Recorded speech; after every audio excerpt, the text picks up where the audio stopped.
Well, good morning, everybody, and welcome back to another daily video. Devo, Rene here, and today I am standing in front of some ancient tombs in the Jerusalem area. These tombs were in the valley that pilgrims would have ascended as they came from the east up to the Temple Mount. You can see these tombs behind me. Now, these tombs were already there in the time of Christ. In other words, when Jesus came with his disciples to the temple, he would have walked on that path you see behind me, right past those spectacular, massive tombs. Now, in those days, as now, Jerusalem was a place where a lot of people wanted to be buried, especially the rich and the famous. Kings and queens from around the world and other wealthy people constructed elaborate tombs so that they could be buried close to the Temple Mount. And these tombs, as you can see behind me, were quite spectacular. And in those days, they weren't just rock, they were painted. In fact, they were painted white to make them look holy because they were near the holy Temple Mount.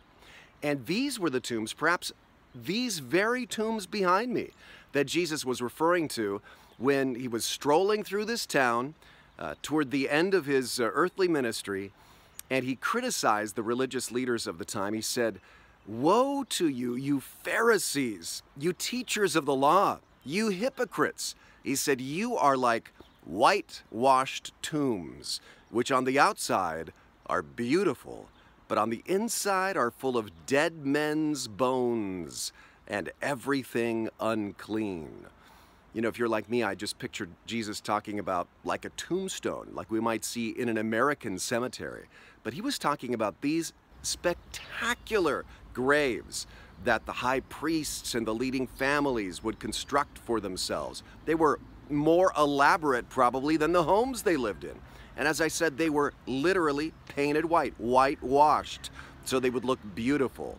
And Jesus sees the ridiculous irony of that. You've prepared this gorgeous tomb, but on the inside it's not full of life. It's full of dead men's bones and worms and everything rotten.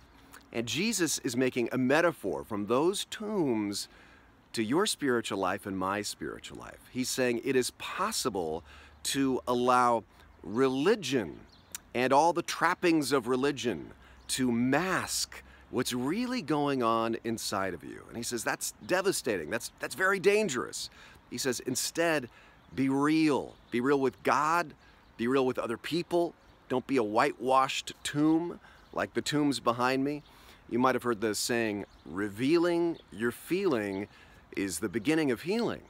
And that's true. So today, if there's something rotten inside of you, find somebody, a friend, perhaps a pastor, to whom you can confess it. It doesn't have to be clergy. It can just be a friend of yours who loves the Lord. And reveal what's going on inside of you. Why? Because then you can get help, and ultimately others can be inspired by your struggle to overcome. Don't be like one of those tombs behind me while you're still alive. Instead, live and struggle. Let others see your struggle so that you can get help and they can be inspired. God wants you to be real, not a whitewashed tomb. Think about that as you go through your day-to-day. God bless you.